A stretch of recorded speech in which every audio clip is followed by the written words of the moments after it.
Ina. Hi mga ka-sisterites, ang gagawin ko ngayon, adobong manok na may atay ng manok saka tawag dyan, gizzard, yun, balon-balunan. Tapos ito po yung mga sangkap, balon-balunan ng manok, atay ng manok, konti lang lutuin natin kasi konti lang kami dito. Ito ang bawang, sibuyas, laurel, paminta. Yun ang paminta sa lalagyan. Suka, tuyo. Yan po. Pero ang una kong gagawin po, ko po yung atay saka balon-balunan, ilaga. Ay, ano pa tawag dyan? Ko muna sa tubig para hindi malangsa. Okay guys, sisters.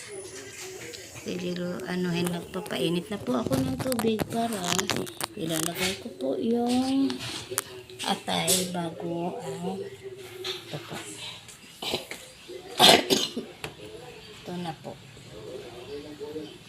Ito na po ang unahin natin ang atay bago yung balon-balunan. Pagkatapos, lang po sila sa para mawala lang ang langsa. Saglit. Pakuluan saglit.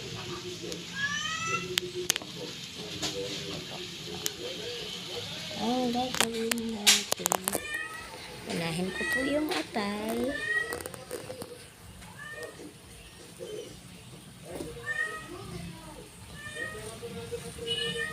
Tapos tanggalin. Tapos yung ko alam kung sa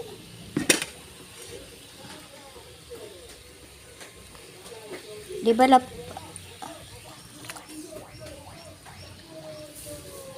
para hindi siya malangsa, paanohan natin, pakuluan ng tubig saglit.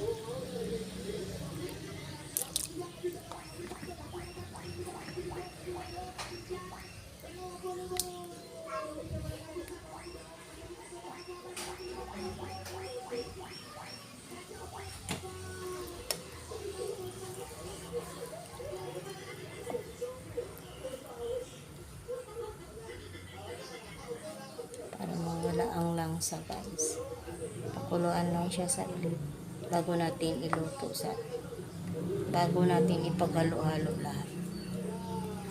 Ganun po yun. Ihuli natin ang balon-balunan, hindi natin ipagsama. Ganito ang style ko po. Style ko to, kaya yung Pinoy iba-iba yung paraan sa pagluluto ng adobo.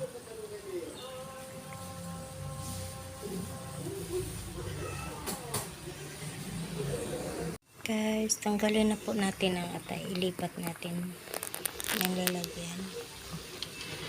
Ilipat po natin siya. Tapos, ipalit natin yung balon-balunan.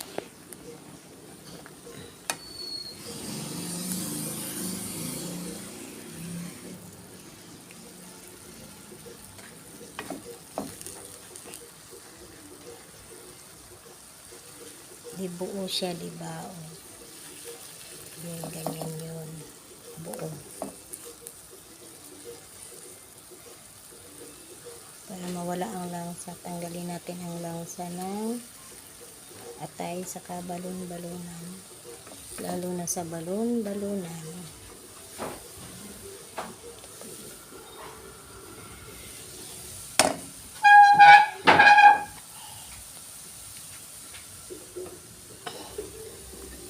Ipalit natin ang balon-balunan. Parehong tubig lang.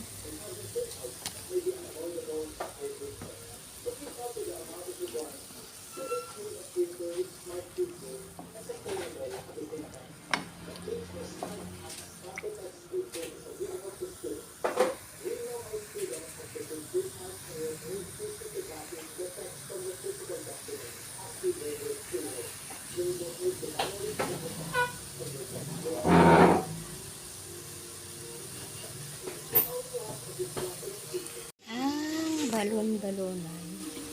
Kulong-kulo na po siya.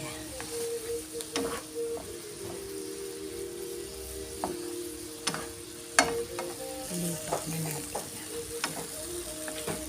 Tapos magluluto na tayo. Mag-umpisa na tayo sa luto.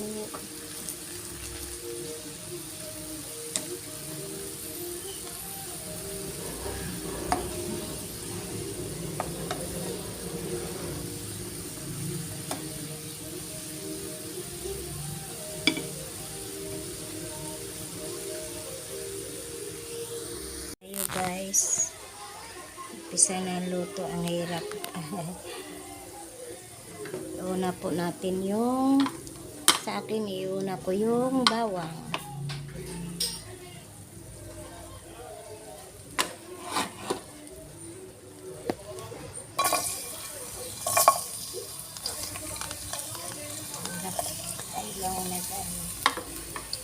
Ayaw na tulong asawa ko.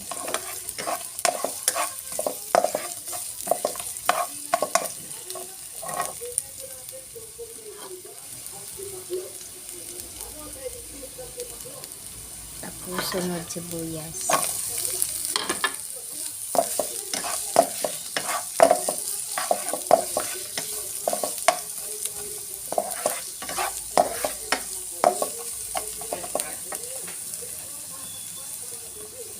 Ayan natin ito.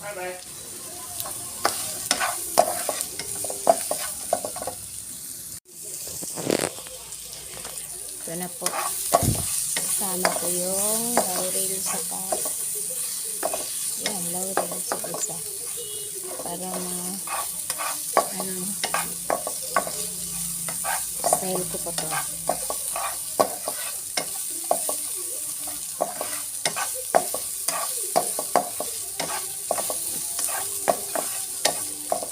Tapos ilagay natin po yung manok.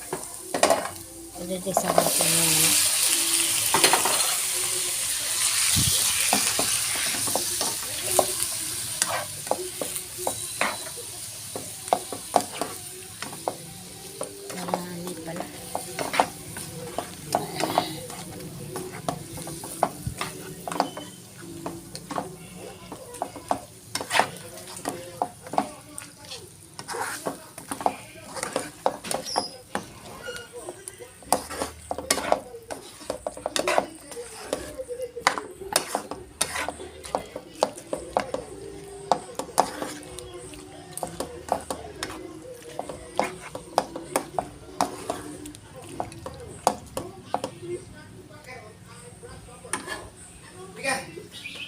Kino yan?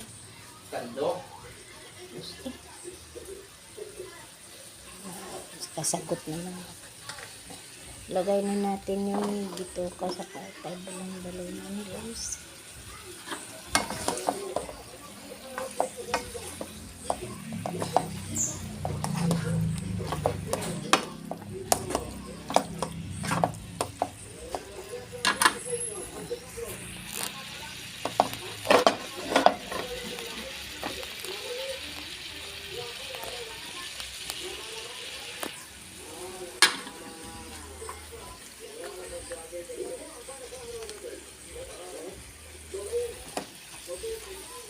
Pwede rin ipiprito yung manok sa mantika. Kaya lang, lagyan na natin ng konting suka.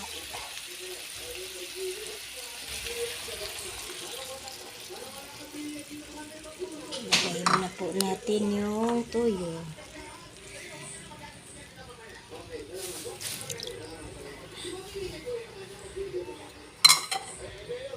Tapos, haluin natin. Ano mo yan nila? Kakain tayo. Tikay!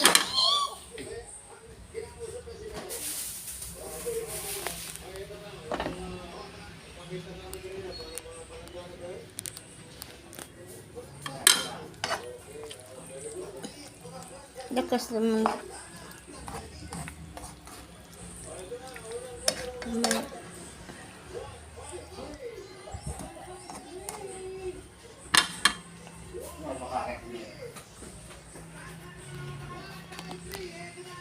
Lagyan ko po siya ng konting tubig.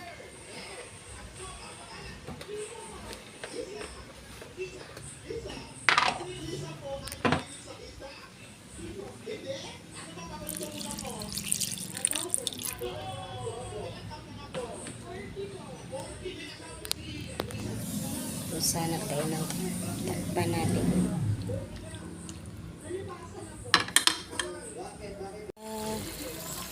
Antayin po nating matuyo yung ano niya, sabaw para masarap. Magka-creamy siya.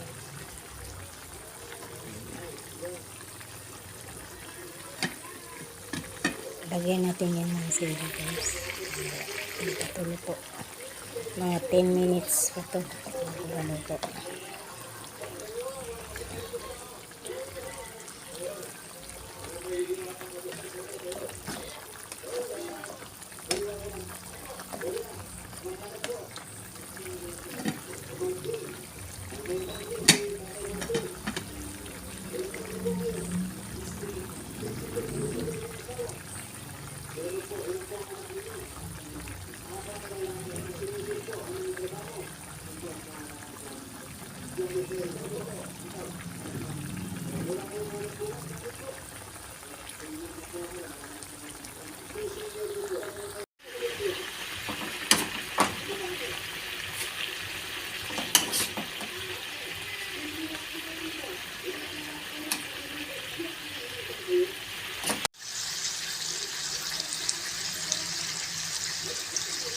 Nagmamantika na.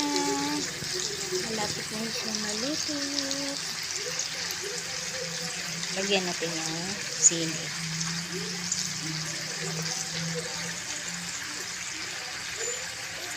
Ito na po guys. Nagmamantika na siya. Papatuloyin lang natin kunti. Diba?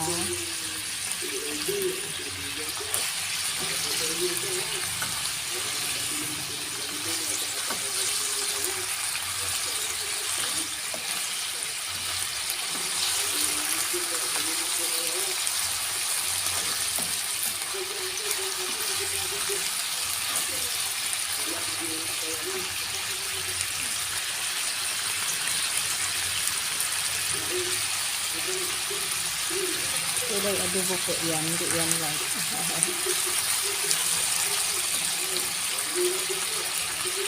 Nalantika na po siya. Yan ang gusto ko kasi. Ayan po yan, tuyo siya sa mantika. Okay, thank you for watching. Yan na po ang finished product.